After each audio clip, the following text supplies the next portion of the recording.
Mis on idem? Idem on ladina keeles, see tähendab muidu seesama, ehk siis, et kui tahad märkida, et autor järgneval raamatul on seesama, keda eelneval nimetatul, siis sa kirjutad sinna idem, nagu kordusmärgid. Saab võtta niiviisi, et me kõik oleme natukene sarnased, isegi kui kõik on erinev, kodune kasvatus ja emakeel.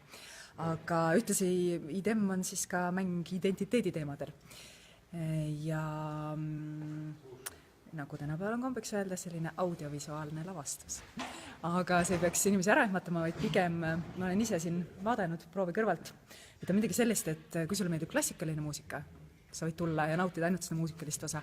Kui sulle meeldib, et katsetatakse teatris erinevate vormidega, ka võib tulla. Aga kui sa kardad, et moodne kunst on see, et võetakse paljaks ja kistakse lavale, siis seda ei tehta näiteks. Nii et mulle tundub, ta on selline küllaltki universaalne asi. Ja identiteedist me räägime ka niiviisi, et on selline dokumentaalsem osa, kus on konkreetsemad küsimused, inimesed vastavad, meie räägime, aga on ka täpselt sellist materjali kõikidele meeltele, et vaatad ise, mis sa sellest kokku paned.